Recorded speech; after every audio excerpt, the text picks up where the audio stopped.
নমস্কাৰ বন্ধুসকল, welcome to my channel. আপোনালোকৰ এনেকুৱা হয় নেকি বা মেথছৰ একো ফৰ্মুলাই নাজানে বা মেথছ একোৱেই নাজানে, আপোনালোকে এক্সামত মেথছ এৰিও আহে কাৰণ আপোনালোকে ফৰ্মুলা নাজানে বা বেছিক আপোনালোকৰ নাই, তেন্তে আপোনালোকে ৰাইট প্লেছত আহিছে। আমাৰ চেনেলত আমি অনলি মেথছ ডিছকাছ কৰোঁ, কেতিয়াবা আমি জিকেও ডিছকাছ কৰোঁ। তো আহিবলগীয়া কম্পিটিটিভ এক্সামৰ কাৰণে অনলি বেছিক মেথছ। যদি আপোনাৰ মেথছৰ একদমেই প্ৰব্লেম আছে, যাৰ বেছিকো নাই ফৰ্মুলাও নাই, আমি সেইবিলাক বস্তু ডিছকাছ কৰিম। আমি বেছিকৰ পৰা জিৰ'ৰ পৰা আমি ইয়াত হিৰ' বনিবলৈ গৈ আছোঁ। আমি এনেকুৱাভাৱে আমি গোটেইখিনি ডিছকাছ কৰিম। তো আপোনালোকে ভিডিঅ' যদি চোৱা নাই, আমি প্ৰিভিয়াছ ইয়াৰৰ question paper, maximum question paper, almost 25টামান কুৱেশ্যন পেপাৰ আমি ডিছকাছ কৰিছোঁ প্ৰিভিয়াছ ইয়াৰত অহা সকলোবোৰ ফৰ্মুলাৰ সৈতে, বেছিকৰ সৈতে। চ' আমি ইয়াত শ্বৰ্টকাটত নাযাওঁ। শ্বৰ্টকাটত গ'লে কি হয়, আমি যদি বেছিকে নাজানো তো শ্বৰ্টকাট আমি জানি কিনে ফাইদা নাই। শ্বৰ্টকাট আমি তেতিয়াহে জানিম যেতিয়া আমাৰ বেছিক কমপ্লিট হ'ব, হয় নাই? তো এতিয়া এক্সাম আহিবলৈ টাইম আছে। চ' আপোনালোকে এতিয়াই শিকি লওক। যদি আপোনালোকৰ মেথছটো তাগৰা কৰি লওক, মেথছ যেতিয়া আপোনাৰ হৈ যাব, আপোনালোকে 100% ইমান কনফিডেঞ্চ হৈ যাব যে দিছ টাইম মানে এইবাৰ 100% আপোনালোকৰ মানে এক্সামটো ক্লিয়াৰ হোৱাৰ কনফাৰ্মেশ্যনটো একদম sure. So' without wasting time let's get start our first. আজি আমি ডিছকাছ কৰিম চাৰ্কল। অ'কে, আমি কি হয় কুৱেশ্যনবিলাক অলৰেডি আমি ডিছকাছ কৰিছোঁ। মেথছৰ অলৰেডি আমি 25-30টামান মানে প্ৰিভিয়াছ ইয়াৰ কুৱেশ্যন ডিছকাছ কৰিছোঁ। আজি আমি কি কৰিম, টপিক ৱাইজ যাম, মানে ফৰ্মুলাৰ সৈতে যাম। যেনেকৈ আমি চাৰ্কল, বৃত্ত আমি ডিছকাছ কৰিম, ত্ৰিভুজৰ বিষয়ে ডিছকাছ কৰিম, মানে ৰেক্টেংগল, মানে আপুনি বৰ্গ, সেইবিলাকৰ বিষয়ে আমি ডিছকাছ কৰিম ফৰ্মুলাৰ সৈতে। কেনেকৈ তাৰ এৰিয়া কেনেকৈ উলিয়ায়, কালি কেনেকৈ উলিয়ায়, সেইবিলাক গোটেইখিনি ডিছকাছ কৰিম। তো সেইবিলাকে বেছিক মেইন বস্তু, সেইবিলাক আমি জানিব লাগে। অ'কে, চ' আজি আমি ডিছকাছ কৰিম বৃত্ত। একচুৱেলি বৃত্ত মানে কি হয়, ছাপ'জ আজি আমি চাম দেই বৃত্ত। চ' ধৰি লওক এইটো এটা কম্পাছটো আমি অলৰেডি স্কুলত আমি এনেকুৱা ধৰণে কৰিছোঁ, হয় নাই? কম্পাছৰ সৈতে এনেকুৱা। এতিয়া চোৱা, কম্পাছটো যদি আমি এনেকুৱা এইটো বস্তুটো যোনটো দেখিছে, সেইটো পিন পইণ্টটো আমি যদি সোমাই দিওঁ, আৰু ইয়াৰ ছাপ'জ কিবা এটা ইয়াৰ পৰা ইয়ালৈকে মই কিবা এটা ডিষ্টেঞ্চ ল'লোঁ। ইয়াৰ পৰা ইয়ালৈকে ছাপ'জ ধৰি লওক 3 চেণ্টিমিটাৰ আছে। অ'কে, ইয়াৰ পৰা ইয়ালৈকে ধৰি লওক 3 চেণ্টিমিটাৰ আছে, আৰু মই ইয়াত এইটো দিলোঁ। আৰু এই বিন্দুটোৰ সাপেক্ষে মই যদি ইয়াত এটা ডট কনচিডাৰ কৰোঁ, মানে ডট এটা ড্ৰ' কৰোঁ, মই ডট ড্ৰ' কৰিলোঁ, ঠিক আছে? সেনেকা যদি এই বিন্দুটোৰ সাপেক্ষে মই যদি এই বিন্দুটোৰ চাৰিওফালে এনেকা ডট, মানে ইনফাইনাইট নাম্বাৰছ অফ ডট, মানে অসংখ্য ডট যদি মই ইয়াত ড্ৰ' কৰোঁ, এনেকা নট এটা দুটা, অসংখ্য ডট দেই, অসংখ্য ডট, এটা দুটা নহয়, এনেকা যদি ড্ৰ' কৰোঁ, তাৰপিছত এই ডটবিলাক যদি মই এনেকা লগাই দিওঁ, এনেকা জইন কৰোঁ, তাৰপিছত যোনটো ফাইনেল আমি পাওঁ, সেইটো কি বুলি কোৱা হয়? বৃত্ত বুলি কোৱা হয়। ঠিক আছে, এতিয়া আপুনি কিছুমান কথা জানিব লাগিব। মই ডটটোৰ বিষয়ে কি কাৰণে ক'লোঁ, তো সেইটো বস্তু আপোনালোকে জানিব লাগিব। কাৰণ ইয়াত যোনটো আমি যে মাজত যোনটো দিলোঁ, অ'কে, আপোনালোকে দেখি পাইছে নাই এইটো? অ'কে, এতিয়া এই মাজৰটো যোনটো কয়, ইয়াক চেণ্টাৰ বুলি কয়। ইয়াক চেণ্টাৰ মানে কি বুলি কয়, এইটো অসমীয়াত মধ্যবিন্দু নে কিবা এটা কয়। চ' এইটোক চেণ্টাৰ বুলি কয়, ঠিক আছে? এইটোক কি বুলি কয়? এইটোক চেণ্টাৰ বুলি কয়, চেণ্টাৰ। ঠিক আছে, এইটো কি বুলি কয়? চেণ্টাৰ বুলি কয়। এতিয়া চাওক, ইয়াত আমি কি দেখিছোঁ, এইবিলাক বিন্দু দেখিছোঁ। ইয়াত অসংখ্য বিন্দু আমি ড্ৰ' কৰিছিলোঁ, হয় না? অসংখ্য বিন্দু। আৰু আপোনালোকে গম পায়, ইয়াৰ পৰা ইয়ালৈকে ছাপ'জ ধৰি লওক ইয়াত এটা বিন্দু আমি ড্ৰ' কৰিছিলোঁ। ইয়াৰ পৰা ইয়ালৈকে বিন্দুটোৰ দূৰত্ব কিমান আছিলে? ছাপ'জ ধৰি লওক 3 চেণ্টিমিটাৰ আছিলে। তো এইটো 3 চেণ্টিমিটাৰ আছিলে। ইয়াত থকা বিন্দুটোৰ দূৰত্বও 3 চেণ্টিমিটাৰ, ইয়াত থকা বিন্দুটোৰ দূৰত্বও 3 চেণ্টিমিটাৰ, কাৰণ ছেইম আছিলে না। এইটো গোটেইখিনি ছেইম আছিলে, মানে বিন্দুটো আমি কি হয়, এই বিন্দুটোৰ সাপেক্ষে আমি সমান দূৰত্বত আমি বিন্দুবিলাক ড্ৰ' কৰিছিলোঁ। ইয়াত আমি যে বিন্দুবিলাক লৈছিলোঁ, এইবিলাক চব সমান দূৰত্ব, বুজি পাইছেনে? সমান দূৰত্ব আছিলে। চবৰে দূৰত্ব ইয়াৰ পৰা ইয়ালৈকে 4 চেণ্টিমিটাৰ। এইটো ধৰি লওক 4 centimetre, 4 centimetre, 4 centimetre, 4 centimetre, 4 centimetre, 4 centimetre, 4 centimetre, চবৰে সমান। আচ্ছা, এইটো হৈছে চেণ্টাৰ, আৰু এইটো হৈছে বৃত্তত থকা বিন্দু। ইয়াত অসংখ্য বিন্দু আছে দেই, ইয়াতো আমি ড্ৰ' কৰিব পাৰে। এইটো 4 চেণ্টিমিটাৰ, ইয়াৰ পৰা ইয়ালৈকে এইটো 4 চেণ্টিমিটাৰ আছিলে। এইটো বিন্দুৰ পৰা, চেণ্টাৰৰ পৰা এইটো বিন্দুৰ মাজত দূৰত্ব কিমান আছিলে? 4 চেণ্টিমিটাৰ আছিলে। এতিয়া চাওক যে এই যে দেখিলোঁ যে এইটো চেণ্টাৰ আৰু এই বৃত্তত থকা বিন্দুৰ মাজৰ দূৰত্বটো কি বুলি কোৱা হয়, গম পাইছেনে? ইয়াৰ পৰা ইয়ালৈকে এইটোক কি বুলি কোৱা হয়? এইটোক বুলি কোৱা হয় ৰেডিয়াছ। কি বুলি কোৱা হয়? ৰেডিয়াছ মানে কি হয়? ব্যাসাৰ্ধ দেই, ব্যাসাৰ্ধ। এইটো মনত ৰাখিবলৈ, কাক কি বুলি কয়? সেইটো ব্যাসাৰ্ধ বুলি কয়। আৰু ৰেডিয়াছটো কিহেৰে ডিনোট কৰে? স্মল আৰ ৰে ডিনোট কৰে, মানে বুজায়। ঠিক আছে, সেইটো আপোনালোকে বুজি পাব লাগিব। তো এতিয়া কি হয়, এইটোক ইয়াৰ পৰা ইয়ালৈকে কি বুলি কয়, ব্যাসাৰ্ধ। ইয়াৰ পৰা ইয়ালৈকে কি বুলি কয়, ব্যাসাৰ্ধ। চব কিন্তু এটা বৃত্ত, এতিয়া দেখিছে ইয়াৰ পৰা চব মানে ব্যাসাৰ্ধবিলাক সমান থাকে। কাৰণ কি হয়, চেণ্টাৰৰ পৰা বিন্দুবিলাকৰ দূৰত্ব সমান থাকে, সেইকাৰণে ব্যাসাৰ্ধবিলাক সমান। মানে এইটো মনত ৰাখিব যে একেটা বৃত্ত, ছেইম বৃত্তৰ ব্যাসাৰ্ধবিলাক সমান হয়। অ'কে, বুজি পাইছে না? ছেইম বৃত্তৰ ব্যাসাৰ্ধবিলাক সমান। সমান মানে কি হয়, ইয়াৰ পৰা ইয়ালৈকে যদি 4 চেণ্টিমিটাৰ, এইটো 4 চেণ্টিমিটাৰ হ'ব, 4 চেণ্টিমিটাৰ, 4 চেণ্টিমিটাৰ, 4 চেণ্টিমিটাৰ, 4 চেণ্টিমিটাৰ, চব সমান। ইয়াৰ পৰা এইটো ব্যাসাৰ্ধ হ'ব, এইটো চেণ্টাৰ। ব্যাসাৰ্ধ মানে কি, চেণ্টাৰ আৰু বৃত্তত থকা বিন্দুৰ মাজৰ দূৰত্বটোক ব্যাসাৰ্ধ বুলি কোৱা হয়। চেণ্টাৰ আৰু বৃত্তত থকা বিন্দুটোৰ মাজত ব্যাসাৰ্ধ বুলি কয়। এইটো এটা ব্যাসাৰ্ধ হয়। এইটো মই এইটো চেণ্টাৰ আৰু ইয়াত এটা বিন্দু কনচিডাৰ কৰিলোঁ, ধৰিলোঁ, তাৰপিছত এইটোক মই জইন কৰি দিলোঁ, এইটো ব্যাসাৰ্ধ। এইটো ব্যাসাৰ্ধ, এইটো 4 চেণ্টিমিটাৰ হ'ব। ইয়াত পইণ্ট এটা ড্ৰ কৰিলোঁ মই, এইটোৰ মাজত মানে জইন কৰি দিলোঁ, এইটো এটা ব্যাসাৰ্ধ। তো একেটা বৃত্তৰ ব্যাসাৰ্ধ সদায় সমান হয়, চব ছেম টু ছেম। বুজি পাইছেনে? আৰু একবাৰ কৈছোঁ যে ছাপ'জ ধৰি লওক এইটো এটা ছাপ'জ মই ড্ৰ কৰিলোঁ আৰু এইটো এটা চেণ্টাৰ বুলি ধৰি লওক। তো এইটো কি বুলি কয়, ইয়াৰ পৰা ইয়ালৈকে এইটোক ব্যাসাৰ্ধ বুলি কয়। ঠিক আছে, ইয়াৰ পৰা ইয়ালৈকে ব্যাসাৰ্ধ বুলি কয়।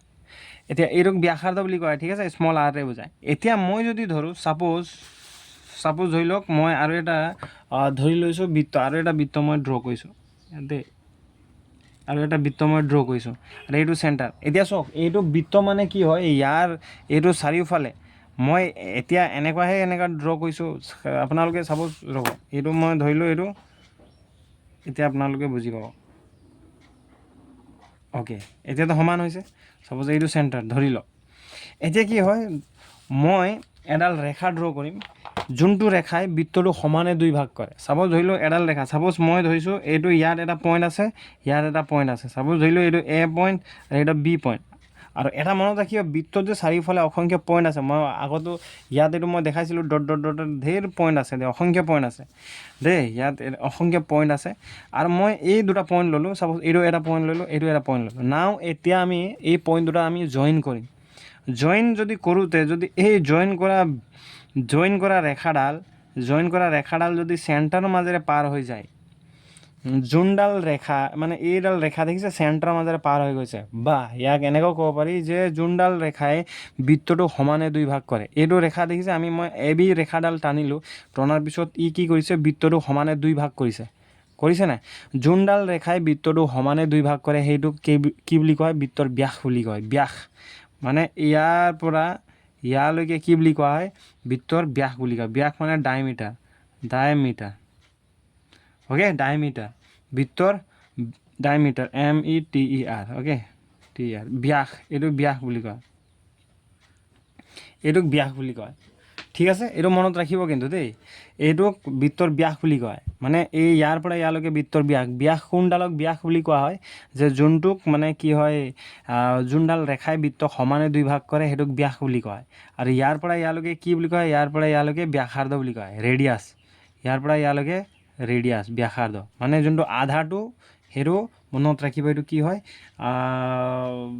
মানে আপোনাৰ ব্যাসাৰ্ধ বুলি কয়। এতিয়া চাওক, এতিয়া ব্যাসাৰ্ধটো মই ছাপ'জ ধৰি লওক ইয়াৰ পৰা ইয়ালৈকে যদি এইটো এটা ব্যাসাৰ্ধ হয়। এইটো মানে কি হয়, এইটো ধৰি লওক, এইটো চেণ্টাৰ, এইটো এটা বৃত্ত থকা পইণ্ট। তো চেণ্টাৰ আৰু কোনোবা এটা পইণ্ট, বৃত্ত থকা পইণ্ট এটা আমি যেতিয়া জইন কৰোঁ, এইটো কি বুলি কয়, বৃত্তৰ ব্যাসাৰ্ধ বুলি কয়। ঠিক তেনেদৰে ইফালে চাওক, ইফালে চেণ্টাৰ আৰু বৃত্ত থকা পইণ্ট, তো এইটো এটা কি হয়, আমি জইন কৰিলোঁ, এইটো এটা ব্যাসাৰ্ধ। তো এইটো এটা ব্যাসাৰ্ধ, ইফালেও এটা ব্যাসাৰ্ধ, এইটো ব্যাসাৰ্ধ, ইফালেও এটা ব্যাসাৰ্ধ। ঠিক আছে, এইটো এটা ব্যাসাৰ্ধ। এতিয়া চাওক, ইয়াৰ পৰা ইয়ালৈকে ধৰি লওক, ইয়াৰ পৰা ইয়ালৈকে 4 চেণ্টিমিটাৰ। ধৰি লওক এইটো ইয়াৰ পৰা ইয়ালৈকে 4 চেণ্টিমিটাৰ। তো এইটোতো ইফালেওতো ৰেডিয়াছ হয়, এইফালেও এইটো ব্যাসাৰ্ধ হয়। তো এইটো কিমান হ'ব, 4 চেণ্টিমিটাৰ হ'ব। মানে মই কৈছোঁ অলৰেডি, ব্যাসাৰ্ধ সদায় ছেইম থাকে। এইটো যদি 4 চেণ্টিমিটাৰ, এইটো 4 চেণ্টিমিটাৰ। তো ব্যাসটো কিমান হ'ব, ব্যাসটো আপোনাৰ ডায়মিটাৰটো কিমান হ'ব, ব্যাসটো কিমান হ'ব, 4 চেণ্টিমিটাৰ, টোটেল 8 চেণ্টিমিটাৰ হ'ব। সদায় মনত ৰাখিব, যদি ব্যাসাৰ্ধ 4 চেণ্টিমিটাৰ হয়, তো ব্যাসটো কিমান হ'ব, 8 চেণ্টিমিটাৰ হ'ব। ঠিক আছে, বুজি পাইছেনে? মানে কি হয়, ব্যাসাৰ্ধ যিমান হয়, সদায় ব্যাসটো বা ডায়মিটাৰটো কি হয়, সদায় তাৰ দুগুণ হয়। তো এইটো ফৰ্মুলাটো আপোনালোকে মনত ৰাখিব, ব্যাস বা ডায়মিটাৰ, ব্যাস মানে ডায়মিটাৰ দেই, DIAMETER, diameter is equal two, এইটো ফৰ্মুলা আপোনালোকে মনত ৰাখিব, যে ইজ ইকুৱেল টু 2 ইনটু ব্যাসাৰ্ধ ব্যাসাৰ্ধ মানে ৰেডিয়াছ। এইটো ফৰ্মুলা বহুত ইম্পৰ্টেণ্ট, এইটো আপোনালোকে মানে মনত ৰাখিব যে ব্যাস হ'বলৈ হ'লে ব্যাস ইজ ইকুৱেল টু ব্যাসাৰ্ধ দুগুণ, অ'কে, 2 ইনটু ৰেডিয়াছ। ঠিক আছে, এতিয়া চাওক, ছাপ'জ মই এক্সাম্পল এটা লৈছোঁ দেই, ধৰি লওক এইটো এটা বৃত্ত হয়, তো এইটোৰ মানে ধৰি লওক ইয়াৰ পৰা ইয়ালৈকে 5 চেণ্টিমিটাৰ আছে, এইটো কি হয় ৰেডিয়াছ, এইটো কি হয় ব্যাসাৰ্ধটো ধৰি লওক 5 চেণ্টিমিটাৰ। ঠিক আছে, ব্যাসাৰ্ধ মানে ইয়াৰ পৰা আধাটো 5 চেণ্টিমিটাৰ, তেন্তে ব্যাসটো চাব ধৰি লওক ব্যাসাৰ্ধ মানে কি হয় radius, okay, radius equal to 5 centimetre আছে। তো ব্যাসটো কিমান হ'ব? ব্যাস মানে ডায়মিটাৰটো কিমান হ'ব? ডায়মিটাৰটো কি হ'ব? ইফালেও মানে ডায়মিটাৰ মানে ইফালেও 5 চেণ্টিমিটাৰ যাব, তো 5 চেণ্টিমিটাৰ 10 চেণ্টিমিটাৰ হ'ব। মানে কেনেকৈ গম পালোঁ? আমি ব্যাসাৰ্ধ ওলাব হ'লে 2 ইনটু ব্যাসাৰ্ধ থাকে, 2 ইনটু ব্যাসাৰ্ধ, ফৰ্মুলাটো এইটো আছিলে না, 2 ইনটু ব্যাসাৰ্ধ মানে ৰেডিয়াছ, আৰু 2 ইনটু ব্যাসাৰ্ধ মান কিমান? 5, মানে এইটো কিমান হ'ব? চেণ্টিমিটাৰ, আৰু এইটো 10 চেণ্টিমিটাৰ হ'ব। বুজি পাইছে ন? তো এইটো ফৰ্মুলাটো বহুত ইম্পৰ্টেণ্ট। যদি আপোনাক সোধে যে এটা বৃত্তৰ যদি ব্যাসাৰ্ধৰ মান যদি 5 চেণ্টিমিটাৰ থাকে, তো ব্যাসটো কিমান হ'ব? সদায় মনত ৰাখিব, ব্যাসটো তাৰ কিমান হ'ব? 10 চেণ্টিমিটাৰ হ'ব। আৰু ইয়াৰ উল্টাটো যদি আপোনাক সোধে, যদি ছাপ'জ ধৰি লওক ইয়াত ব্যাসটো আমি ইয়াত ছাপ'জ ধৰি লওক আৰু এটা বৃত্ত আমি ড্ৰ কৰিছোঁ, মই হাতেৰে ড্ৰ কৰিছোঁ দেই, আপুনি বুজি ল'ব এইটো। ছাপ'জ এইটো এটা বৃত্ত ধৰি লওক, আৰু মই কৈছোঁ ব্যাসটো যদি ধৰি লওক কুৱেশ্যনটো এনেকুৱা আছে, ব্যাসটো বোলে আপোনাৰ কিমান হ'ব? 7 চেণ্টিমিটাৰ, ইয়াৰ পৰা ইয়ালৈকে 7 চেণ্টিমিটাৰ ধৰি লওক। ঠিক আছে, ব্যাসটো আপোনাৰ এৰ পৰা বি, ছাপ'জ ধৰি লওক ব্যাসটো আপোনাৰ 7 চেণ্টিমিটাৰ আছে, ব্যাসটো কি আছে? 7 চেণ্টিমিটাৰ। ব্যাসটো আপোনাৰ কি আছে? ব্যাস মানে ডায়মিটাৰ, অ'কে, এইটো 7 চেণ্টিমিটাৰ আছে। তো ব্যাসাৰ্ধ কিমান হ'ব?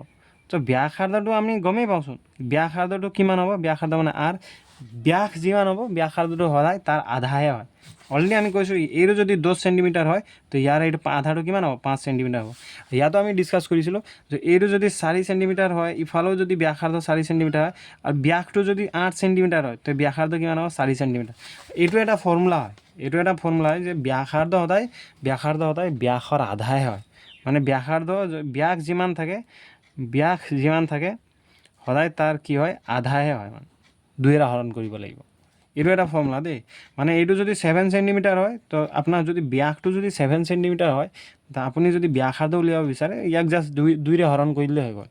বুজি পাইছেনে? ইয়াৰ আধাৰ কিমান হ'ব? 3.5, এইটো 3.5 হ'ব লাগিব, আৰু এইটো 3.5 হ'ব লাগিব, তেতিয়াহে মানে কি হ'ব? এইটো টোটেলটো 7 হ'ব। বুজি পাইছেনে? তো মানে ব্যাসটো এইটো এটা ফৰ্মুলা, মানে ব্যাসাৰ্ধ যেনেকৈ এইটো ব্যাস ইজ ইকুৱেল টু, ব্যাস যদি হয় এইটো ব্যাসাৰ্ধ দুগুণ হয়, কিন্তু ব্যাসাৰ্ধটো কি হয়? ব্যাসৰ আধাহে হয় মানে।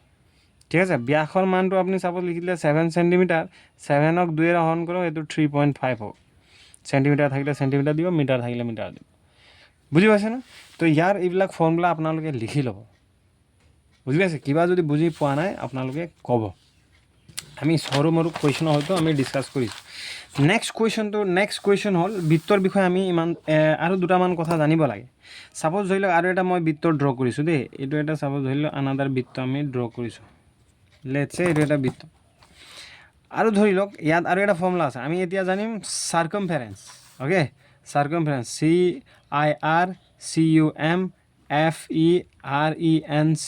চাৰ্কামফাৰেন্স মানে পৰিধি। এইটো বহুত ইম্পৰ্টেণ্ট, এইটো এক্সামত আহি থাকে, এইটো পৰিধিটো মানে বৃত্তৰ অল কাইণ্ড অফ ফৰ্মুলা আহি থাকে। চাৰ্কামফাৰেন্স মানে পৰিধি, আমি পৰিধি কেনেকৈ উলিয়াওঁ আজি আমি চাম। ঠিক আছে, ছাপ'জ ধৰি লওক ইয়াৰ পৰা ইয়ালৈকে ইয়াৰ ৰেডিয়াছটো বা ব্যাসাৰ্ধটো ধৰি লওক 5 চেণ্টিমিটাৰ, আৰু আপোনাক যদি সোধে এটা বৃত্ত, ছাপ'জ গিভেন বৃত্ত এটা দিয়া আছে, আৰু ইয়াৰ ব্যাসাৰ্ধ মানে আধাটো, ইয়াৰ এইটো আধাটো ছাপ'জ ধৰি লওক 5 চেণ্টিমিটাৰ, তেন্তে ইয়াৰ পৰিধিটো কিমান হ'ব? চাৰ্কামফাৰেন্সটো কিমান হ'ব? আৰু পৰিধি বা চাৰ্কামফাৰেন্স, পৰিধি ইংলিছ মিডিয়ামবিলাকে গম পাই যাব, মানে আপোনালোকে জানি যাব যে এইটো পৰিধি মানে কি হয়? চাৰ্কামফাৰেন্স হয়। ঠিক আছে, পৰিধি ওলোৱা ফৰ্মুলাটো হৈছে 2πr, বা কেতিয়াবা ইয়াক এনেকৈও লিখে, এইটো এটা ফৰ্মুলা হয়, বা এইটো এনেকৈও লিখে π × d বুলিও লিখে। d মানে ডায়মিটাৰ দেই, d মানে ডায়মিটাৰ মানে ব্যাস। এইটো এটা ফৰ্মুলা হয় আৰু এইটো পৰিধি ওলোৱা এইটো দুটা ফৰ্মুলা থাকে ঠিক আছে আপোনাক যদি কেনেকৈ ডাইমিটাৰ যদি দিয়া থাকে ডাইমিটাৰ দিয়া থাকিলে এইটো এটা ফৰ্মুলা হ'ব যদি পৰিধি দিয়া যদি ৰেডিয়াছ দিয়া থাকে আপোনাক ব্যাসাৰ্ধটো দিয়া থাকে তো এইটো ফৰ্মুলা আমি ল'ব লাগিব কেনেকৈ আমি এইটো এটা দুটা কুৱেশ্যন কৰিলে আমি গম পাই যাম খালি ফৰ্মুলাটো মনত ৰাখিব এইটো এটা ফৰ্মুলা হয় আৰু এইটো এটা ফৰ্মুলা হয় এইটো টুৱাইছ পাই আৰ বুলি কয় এইটো পাই ইনটু ডি হয় ঠিক আছে সাপোজ এক্সাম্পল ধৰি লওক ইয়াত এটা আমাক দিয়া আছে এইটো এটা বৃত্ত দিয়া আছে আৰু এইটো বৃত্তৰ ধৰি লওক ৰেডিয়াছটো বা ব্যাসাৰ্ধটো 5 সেণ্টিমিটাৰ তেন্তে ইয়াৰ পৰিধি কিমান হ'ল এতিয়া চাওক আমাক ব্যাসাৰ্ধ দিয়া আছে আৰ মান দিয়া আছে তা আৰ মান যদি দিয়া থাকে আমি এইটো ফৰ্মুলা লগাব লাগিব তো কি হয় পৰিধি এইটোৰ কাৰণে দেই এইটোৰ কাৰণে পৰিধি কিমান হ'ব পৰিধি মানে চাৰ্কামফাৰেন্স ইজ ইকুৱেল টু কিমান হ'ব টুৱাইছ পাই আৰ এতিয়া চাওক আচ্ছা ওকে আৰু এটা কথা ইয়াত পাইৰ ভেলু পাই না এইটো পাই ভেলুটো আপোনালোকে মনত ৰাখিব পাই ইকুৱেল টু হয় 3 দশমিকত যদি লিখে 3.14 হয় আৰু যদি আপোনালোকে ভগ্নাংশ লিখে বা ফ্ৰেকশ্যনত লিখে 22/7 আপোনালোকে পাইৰ ভেলু মনত ৰাখিব পাইৰ ভেলু 3:14 মনত ৰাখিব 3:14 মানে 3.14 আৰু পাই ভেলু যদি ভগ্নাংশ লিখে 22/7 ঠিক আছে এনেকা চাপ'জ ধৰি লওক এইটো আমি ধৰি লৈছোঁ এইটো হেৰি হ'ব 14 সেণ্টিমিটাৰ ধৰি লওক ওকে তেতিয়া আৰু সুবিধা হ'ব আমাৰ এইটো ধৰি লওক 14 সেণ্টিমিটাৰ 14 সেণ্টিমিটাৰ আৰ ইকুৱেল টু দিয়া আছে আমাক 14 সেণ্টিমিটাৰ এতিয়া চাওক ইয়াত চ' টু ইনটু গোটেইখিনি পূৰণ হৈ আছে 2 ইনটু পাই ভেলু কিমান 22/7 হয় 22/7 ইনটু আৰ ভেলু কিমান দিয়া আছে আৰ ভেলুটো আমাক কিমান দিয়া আছে 14 দিয়া আছে 14 সেণ্টিমিটাৰ ধৰি লওক তো 14 দিয়া আছে 14 সেণ্টিমিটাৰ লিখক বুজি পাইছে না পাই টু লিখিলে পাই ভেলু পাই 22/7 আৰ ভেলু আৰু জেগাত আৰৰ ভেলুটো বহাই দিলে এতিয়া ইয়াত কি হয় ইয়াক চব কাটাকাটি কৰক মানে হাতক কাটিলে একবাৰ হাতে 14 কাটিলে দুইবাৰ ঠিক আছে কাটাকাটিটো যাবই কাৰণ তলে ওপৰে যদি একো কাটাকাটি থাকে কাটাকাটি যায় তো 14 তলত একো নাই মানে 1 আছে 14টো ওপৰত আছে ঠিক আছে হাতটো তলত আছে দুইটাকে হাতেৰে হৰণ যাব হাতক একবাৰ যায় হাতেৰে 14ক দুইবাৰ যায় তো তলত 1 আছে 1টোতো তলত আমি লিখিব নোৱাৰোঁ না ওপৰত কি আছে চক 2 ইনটু 22 ইনটু 2 আছে ঠিক আছে চব পূৰণ কৰক এৰ কিমান হ'ব 2 2 4 আৰু ইফালে 88 সেণ্টিমিটাৰ হ'ব তো ইয়াৰ পৰিধি উলিওৱা ফৰ্মুলা এইটো যদি আপোনালোকক যদি ব্যাসাৰ্ধ আৰৰ মান দিয়া থাকে আৰু যদি আপোনালোকক পৰিধি উলিয়াবলৈ কয় তো ফৰ্মুলাটো এইটো হয় তো আপোনালোকে ফৰ্মুলাবিলাক লিখি ল'ব ঠিক আছে আনাদাৰ ফৰ্মুলা যদি চাব ধৰি লওক আপোনাক বৃত্ত এটা দিলে আৰু ইয়াক মানে ব্যাসৰ মান দিছে ব্যাস দিছে ঠিক আছে ব্যাস মানে চাপ'জ ইয়াৰ পৰা ব্যাস মানটো আমি গম পাওঁ পূৰা যোনটো ৰেখাই বৃত্ত সমানে দুই ভাগ কৰে সেইটোক ব্যাস বুলি কয় চাপ'জ ইয়াৰ পৰা ইয়ালৈকে ধৰি লওক দেই এইটো চাপ'জ 20 সেণ্টিমিটাৰ 20 বা 10 সেণ্টিমিটাৰ দিয়া আছে ইয়াৰ পৰা ইয়ালৈকে এ বি চাপ'জ এইটো ব্যাসটো 10 সেণ্টিমিটাৰ পৰিধি কিমান হ'ব তো ফৰ্মুলা উলিয়াই দিয়ক ফৰ্মুলা পৰিধি ইজ ইকুৱেল টু আৰু এটা ফৰ্মুলা আছে দেখিছে নাই এইটো আপুনি এইটো ফৰ্মুলা যদি আপোনাক ব্যাস দিয়া থাকে সদায় মানে আপুনি এইটো ফৰ্মুলা দি উলিয়াব পাৰে এইটো ফৰ্মুলা দি উলিয়াব পাৰে কেনেকৈ দুইটা ফৰ্মুলা দি উলিয়াব পাৰে লেটছ সি পৰিধি মানে কি যদি ব্যাস দিয়া আছে ঠিক আছে আমাক ব্যাস দিয়া আছে এইটো ব্যাস দিয়া আছে ব্যাস মানে ডায়মিটাৰ ঠিক আছে ব্যাস মানে কি দিয়া আছে আমাক ডায়মিটাৰ দিয়া আছে তো ডায়মিটাৰ আমাক কিমান দিয়া আছে এইটোক 10 সেণ্টিমিটাৰ দিয়া আছে ধৰি লওক 10 সেণ্টিমিটাৰ তো পৰিধি চাপ'জ আপুনি যদি এইটো ফৰ্মুলা লগাম বুলি কয় এইটো ফৰ্মুলা দি ইউজ কৰিব পাৰে পৰিধি পাই ইনটু ডি মানে আপোনাক যদি ব্যাস দিয়া থাকে এইটো ফৰ্মুলা ডাইৰেক্টলি লগাই দিলে ডাইৰেক্টলি এনচাৰ ওলাই যাব তাতে পাই মানে 22/7 বা 3.14 বুলিও লিখিব পাৰে 3.14 ঠিক আছে ইনটু ডি ভেলু কিমান আছে ডি ভেলু 10 আছে তো ডায়মিটাৰ কিমান দিয়া আছে ডায়মিটাৰটো 10 দিয়া আছে 10 দি দিওঁ মানে ঠিক আছে 10 সেণ্টিমিটাৰ আৰু এই দুটা যেতিয়া পূৰণ কৰিব 3x14 আৰু 10টো যেতিয়া পূৰণ কৰিব এইটো 31.4 সেণ্টিমিটাৰ হৈ যাব বুজি পাইছে এইটো এটা ধৰণে এনেকুৱাও কৰিব পাৰে মানে একেবাৰে ইজি বা আপুনি এইটো ফৰ্মুলা দি চাপ'জ কৰিব বিচৰা নাই বোলে মই এইটো ফৰ্মুলা দি নকৰোঁ তো বেলেগ এটা ফৰ্মুলা দি কৰিব পাৰে কেনেকৈ চাপ'জ ধৰি লওক ইয়াত 10 সেণ্টিমিটাৰটো দিয়া আছে ঠিক আছে ধৰি লওক আপোনাক ব্যাস দিয়া আছে না ব্যাস মানে ডায়মিটাৰটো দিয়া আছে ডায়মিটাৰ ডি মানে ঠিক আছে এইটো কিমান দিয়া আছে 10 সেণ্টিমিটাৰ তো আপোনাক ব্যাসাৰ্ধ উলিয়াব লাগিব ব্যাস দিয়া থাকিলে সদায় আমি ব্যাসাৰ্ধ উলিয়াব লাগে ঠিক আছে আপুনি যদি এইটো ফৰ্মুলাত যদি কৰোঁ বুলি কয় তেন্তে সদায় আপুনি কি হয় ব্যাস যদি দিয়া থাকে মনত ৰাখিব বৃত্তত যদি আপোনাক ব্যাস যদি দিয়া থাকে ডায়মিটাৰ যদি দিয়া থাকে আপুনি ব্যাসাৰ্ধটো উলিয়াব লাগিব মাছ ডুবি আপুনি উলিয়াব লাগিব আমি গম পাওঁ যে এইটো যদি ইয়াৰ পৰা ইয়ালৈকে 10 সেণ্টিমিটাৰ হয় তো এইটো ইয়াৰ কি হ'ব 10ৰ আধা হ'ব টেনৰ আধা হ'ব নাই, ব্যাসাৰ্ধটো সদায় আমি অলৰেডি ফৰ্মুলা ডিছকাছ কৰিছোঁ, ব্যাসটো যিমান থাকে ব্যাসাৰ্ধটো সদায় ব্যাসৰ আধা হয়। ব্যাসাৰ্ধ মানে ব্যাস যিমান থাকে ব্যাসৰ আধাহে হয়। মানে এইটো ব্যাস কিমান আছে 10 আছে, 10 দিয়ক আৰু 2, এইটো ফৰ্মুলা হ'ব। 2 যদি 10 হৰণ কৰি কিমান হ'ব 5 হ'ব, 5 চেণ্টিমিটাৰ। 2 10 হৰণ কৰিলে 5, 10ৰ আধা 5 নহ'ব নেকি, সেইটো হয়। এতিয়া ব্যাসাৰ্ধৰ মান আৰৰ ভেলু পাই গ'লোঁ 5 চেণ্টিমিটাৰ, মানে ব্যাসাৰ্ধৰ ভেলু আমি পাই গ'লোঁ নাই। এতিয়া আমি সেইটো ফৰ্মুলা ইউজ কৰিব পাৰোঁ, পৰিধি ইজ ইকুৱেল টু পৰিধি, বুজি পাইছে ন কাহিনীটো, একেবাৰে ইজি হয় দেই এইবিলাক। পৰিধি ইজ ইকুৱেল টু টুৱাইচ পাই আৰ, এইটো ফৰ্মুলা দি ইউজ কৰিব পাৰোঁ। এতিয়া আৰৰ ভেলু পাই গ'লোঁ না আমি, এইটো আৰ মানে 2 ইনটু পাই মানে 22/7 লিখিব পাৰোঁ, বা 3.14 লিখিব পাৰোঁ দেই। এইটো আমাৰ মানে এইবিলাক 3.14 ইনটু আৰ মানে কিমান হয়, এইটো 5, আমি 5 পালোঁ। ঠিক আছে, বুজি পালোঁ না। আৰৰ ভেলু কিমান আছে 5 আছে, 5 দিয়ক, চেণ্টিমিটাৰ আছে চেণ্টিমিটাৰ লিখি দিয়ক। 2 5 গুণ 10 আৰু 10 আৰু এইটো পূৰণ কৰিলে 13.1 চেণ্টিমিটাৰ হ'ব। তো 1-2 বাৰ আপোনালোকে নিজে বহীত লিখি প্ৰেক্টিছ কৰক, তো আপোনালোকে ইজি পাব। এইবিলাক কিছুমান ফৰ্মুলা হয়, পৰিধি ফৰ্মুলা। ঠিক আছে, তো ইয়ালৈকে আৰু কালি আমি জানিব লাগিব, বৃত্তৰ কালি। ঠিক আছে, কালি মানে এৰিয়া আমি জানিব লাগিব, এৰিয়া কালি, এইটো বহুত ইম্পৰ্টেণ্ট, এইটোহে ইম্পৰ্টেণ্ট দেই। এইটো মানে গোটেইখিনি ইম্পৰ্টেণ্ট ফৰ্মুলাবিলাক। বৃত্তৰ কালি, এতিয়া বৃত্তৰ কালি ওলোৱা ফৰ্মুলাটো হৈছে পাই R square. Very easy formula এইটো, পাই আৰ স্কুৱাৰ মনত ৰাখিব। পাই ভেলুটো মই অলৰেডি ক'লোঁ, পাই মানে কি হয়, হয়তো ভগ্নাংশত লিখিলে 22/7 হ'ব, আৰু যদি দশমিক লিখে 3.14 হৈ যাব। ঠিক আছে, তো কালি মানে কি হৈছে, ইয়াত কালি মানে পাই আৰ স্কুৱাৰ। আপোনালোকে ৰখাই ভিডিঅ'টো চাব, ফৰ্মুলাবিলাক আপোনালোকে লিখি ল'ব, নোটছ বনাব দেই। এইবিলাক নোটছ যদি নবনায়, অনলি যদি আপোনাৰ চাই থাকে তো নহ'ব, ডেইলি প্ৰেক্টিছ কৰিব লাগিব। Maths is like a practice. If you do practice daily, then means it will be inside your mind, otherwise মানে ইউ উইল ফৰগেট। অ'কে, আপুনি সদায় প্ৰেক্টিছ কৰিব লাগিব, নহ'লে পাহৰি যাব। তো পাই আৰ স্কুৱাৰ, এতিয়া চাওক, ধৰি লওক মানে কি হয়, মই দেখাইছোঁ চাব, ধৰি লওক আপোনাক এটা দিলে যে ইয়াত ধৰি লওক দেই, আপোনাৰ ৰেডিয়াছ দিছে, ৰেডিয়াছ মানে আধাটো দিছে। চাব, ধৰি লওক ইয়াত আপোনাক 4 চেণ্টিমিটাৰ দিছে বা 2 চেণ্টিমিটাৰ দিছে, 2 চেণ্টিমিটাৰ। আপোনাক ধৰি লওক যে ৰেডিয়াছটো বা ব্যাসাৰ্ধটো দিয়া আছে 2 চেণ্টিমিটাৰ, তো সেইটো 2 চেণ্টিমিটাৰ ব্যাসাৰ্ধৰ বৃত্তৰ কালি কিমান হ'ব, ভেৰি ইজি। তো এতিয়া ইয়াত কি দিয়া আছে, ব্যাসাৰ্ধ দিয়া আছে ব্যাসাৰ্ধ বা ৰেডিয়াছ ইজ ইকুৱেল টু কিমান, 2 চেণ্টিমিটাৰ দিয়া আছে। তো কালি বা এৰিয়া কিমান হ'ব, বৃত্তৰ পাই আৰ ফৰ্মুলা লগাই পাই আৰ স্কুৱাৰ।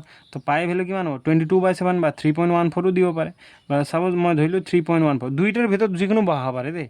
আৰু এইটো কিমান হ'ব, মই আৰৰ ভেলু দিলোঁ, আৰ মানে কিমান হয়, আৰ মানে 2 ধৰিছোঁ, আৰু 2 স্কুৱাৰ আছে, স্কুৱাৰ দি দিলোঁ।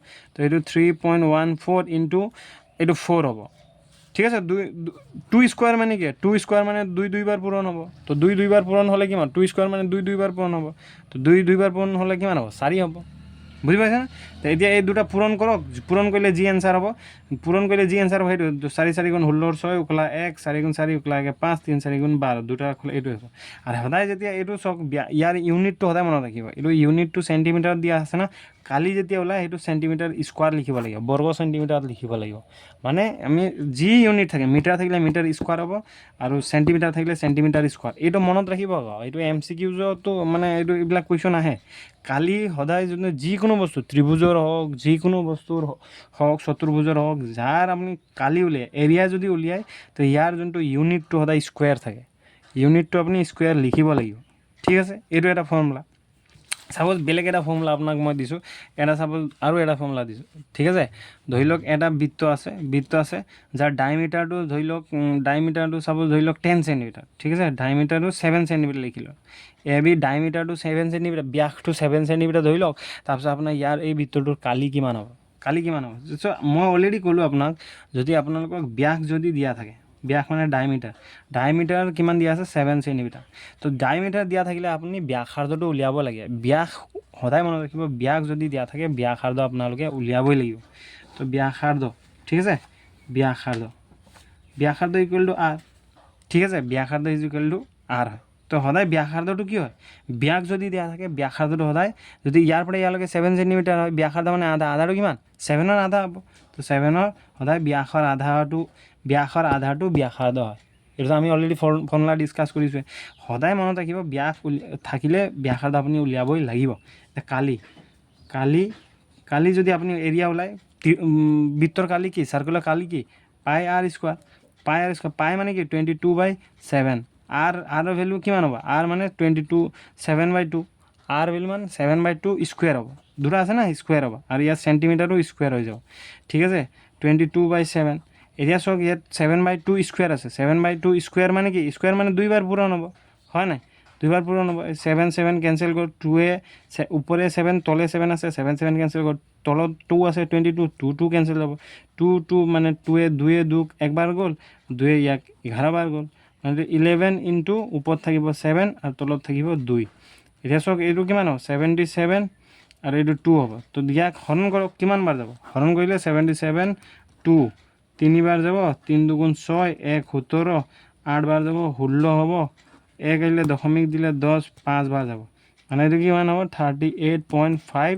আৰু ইয়াত আমি কালি উলিয়াইছোঁ যেতিয়া চেণ্টিমিটাৰ স্কুৱেৰ হ'ব ঠিক আছে চেণ্টিমিটাৰ স্কুৱেৰ চ' এইবিলাক হয় ফৰ্মুলাবিলাক আপোনালোকে মনত ৰাখিব আজি আমি কিছুমান ইম্পৰ্টেণ্ট ফৰ্মুলা ডিছকাছ কৰিছোঁ আৰু আপুনি যদি এইটো মানে গোটেইখিনি ফৰ্মুলা যদি আপোনালোকে মনত ৰাখে তেন্তে আপোনালোকে মানে আৰু যদি আপোনালোকে কৰিবলৈ আহি যায় এইবিলাক ফৰ্মুলাবিলাক বা আপোনালোকে কৰিব পাৰিছে মই কৈছোঁ ন ইয়াৰ পৰা আৰু বেলেগ কম্পিটিটিভ এক্সামত মানে বৃত্তৰ পৰা একো কুৱেশ্যন নাই আপোনালোকে ফৰ্মুলাটোৱে মেইন ঠিক আছে তো আপোনালোকে ফৰ্মুলা ৰাখক আপোনালোকে কিবা প্ৰব্লেম পায় অবভিয়াছলি ভিডিঅ'ত কমেণ্ট দি জনাব মই আৰু ইয়াক কিবা ইজি প্ৰক্ৰিয়াত আমি বুজাবলৈ চেষ্টা কৰিম যদি বুজি নাপায় অ'কে শ্বেয়াৰ কৰিব ছাবস্ক্ৰাইব কৰিব so' thank you so' much for the